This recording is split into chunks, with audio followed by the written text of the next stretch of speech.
Bismillahirrahmanirrahim. Okay, students, this is our second lecture on discourse analysis. In this lecture, we are going to discuss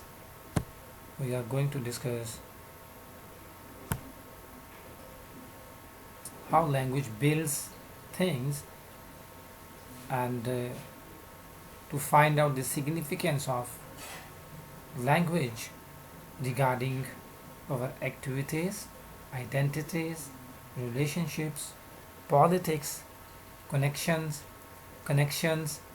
and science system and knowledge. Students, language has a magical property. When we speak or write, we design what we have to say to fit the situation in which we are communicating. But at the same time, how we speak or write creates that very situation. It seems then that we fit our language to a situation that our language in turn helps to create in the first place. This is rather like the chicken and egg question, which comes first. The situations we are in, for example, a committee meeting, or the language we use, for example, our committee ways of talking and interacting. In this committee meeting, because we are speaking and acting this way, or are we speaking and acting this way because this is a committee meeting. After all, if we did not speak and act in certain ways, committees could not exist. But then, if institutions, committees, and committee meetings did not already exist, speaking and acting this way would be nonsense. The answer here is that this magical property is real, and language and institutions bootstrap each other into existence in a reciprocal process through time. Students, another way to look at the matter is this. Uh, we always actively use spoken and written language to create or build the world of activities. For example, committee meetings. Identities, for example, committee chairs, members, facilitators, and obstructionists. And institutions, for example, committees per se, around us. However, thanks to the working of history and culture, we often do this in more or less routine ways.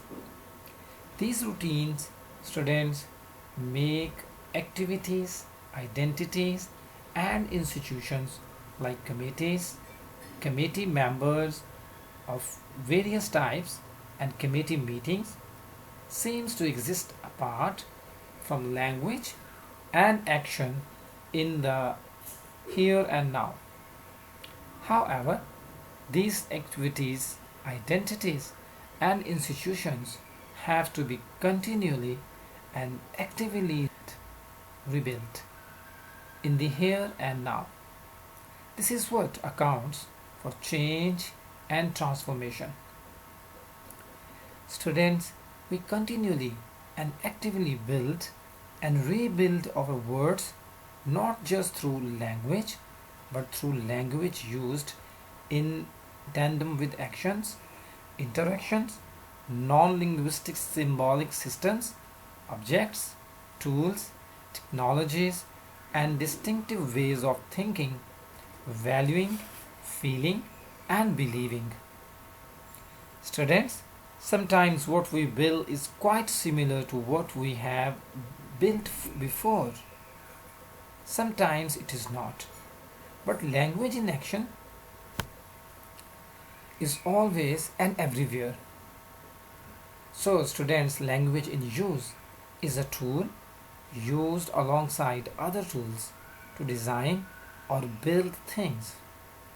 Whenever we speak or write, we always and simultaneously construct or build seven things or seven areas of reality. Let us call these seven things the seven building tasks of language. In turn, since we use language to build these seven things, a discourse analyst can ask seven different questions about any piece of language in use. Below, I list the seven building tasks and the discourse analysis question to which each gives rise.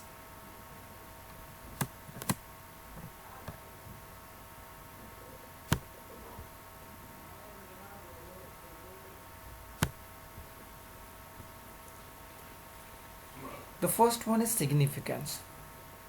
We use language to make things significant, to give them meaning or value in certain ways, to build significance. As the saying goes, we make mountains out of molehills. For example, I enter a plain, square room. There is no clear front or back to the room, but I speak and act in a certain way. For example, like someone about to run a meeting. And lo and behold, where I sit becomes the front of the room. I have used language in such a way as to make where I am sitting have the significance of being the front of the room for the time being. So the discourse analysis question. So a probable discourse analysis question: how is the piece of language being used to make certain things significant or not? In what ways?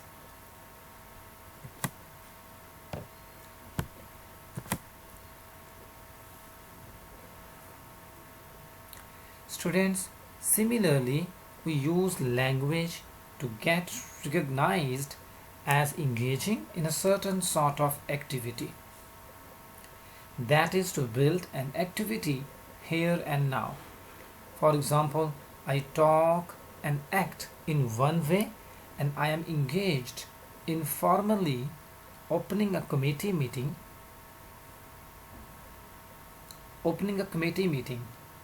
I talk and act in another way and I am engaged in chit chat before the official start of the meeting.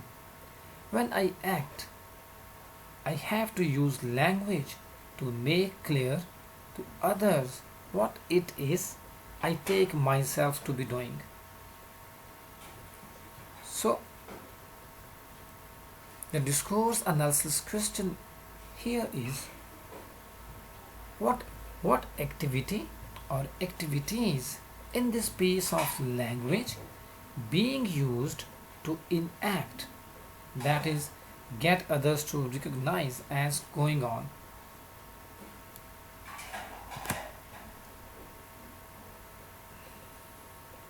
Students, we use language to get recognized as taking on a certain identity or role.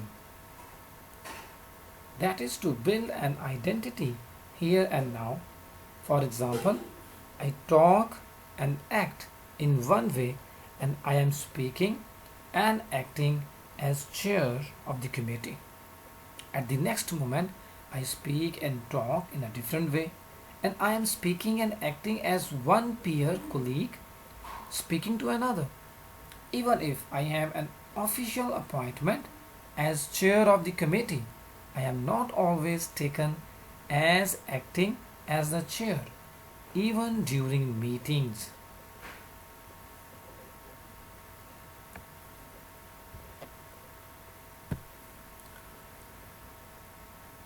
So a probable discourse analysis question here is: what identity or identities in this place of language being used to enact, that is, get others to recognize as operative?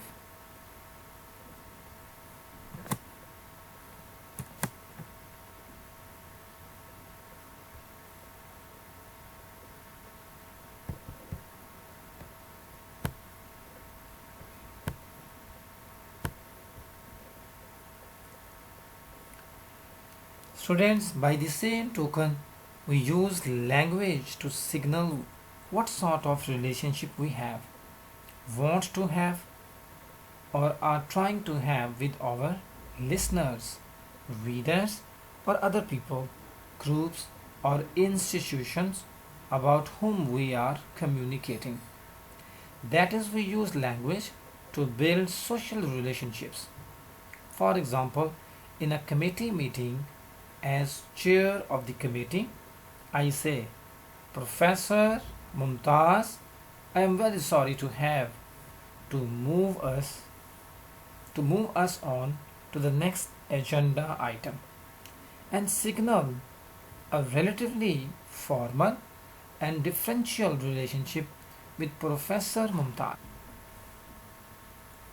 On the other hand, suppose I say, Editor, it is time to move on.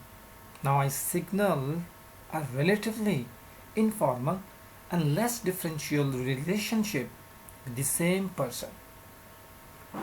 So the would-be discourse analysis question: what sort of relationship or relationships in this piece of language seeking to enact with others, present or not?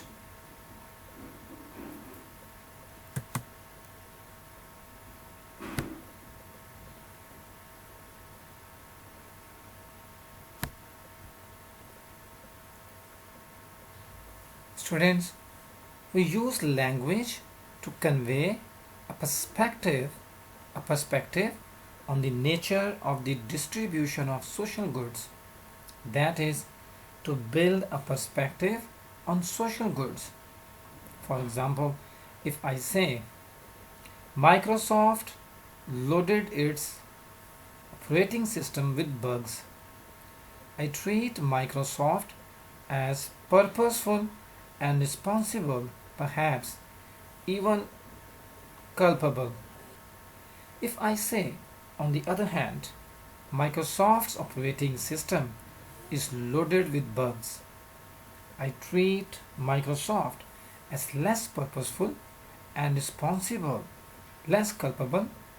How I phrase the matter has implications for social goods such as guilt and blame, legal responsibility or lack of it, or Microsoft's bad or good motives. So the discourse analysis question is, what perspective on social goods is this piece of language communicating? That is, what being communicated as to what is taken to be normal, right, good, correct, proper, appropriate, valuable, the ways things are, the way things ought to be, high status or low status, like me or not like me, and so forth.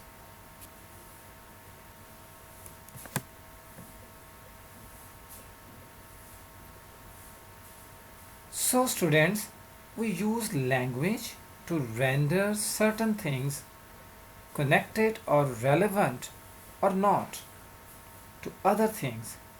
That is, to build connections or relevance. For example, I talk and act so as to make what I am saying here and now in this committee meeting.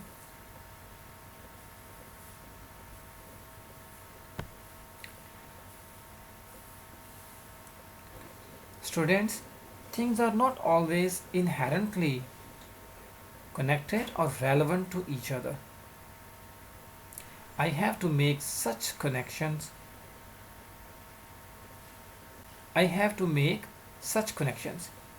Even when things seem inherently connected or relevant to each other, we can use language to break or mitigate such connections. The discourse analysis question of this task: how does this piece of language connect or disconnect things how does it make one thing relevant or irrelevant to another?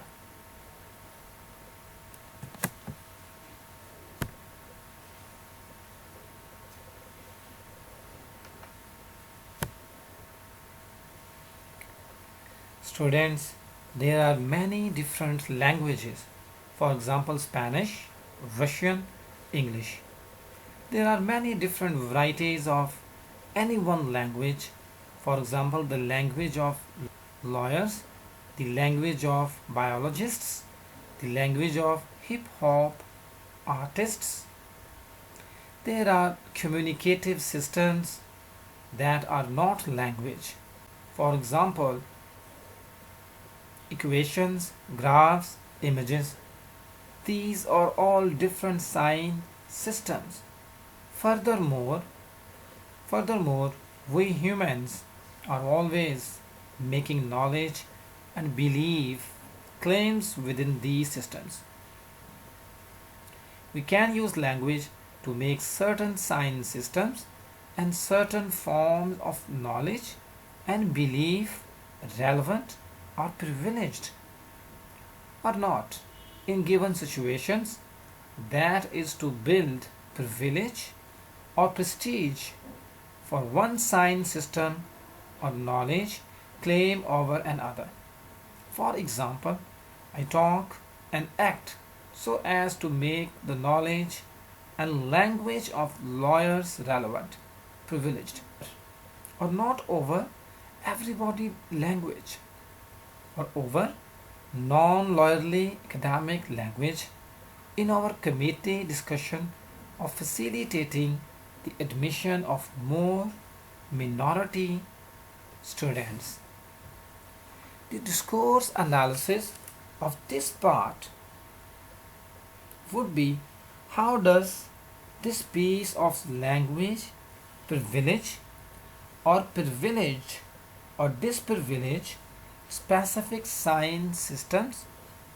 For example, Spanish versus English, technical language versus everyday language, words versus images, words versus equations, or different ways of knowing and believing, or claims to knowledge and belief. Students, by this way of discussion, you may understand the relationship between the text or language with its particular context, and in this way we can have an access to the meaning of the text. Okay students, see you in next class.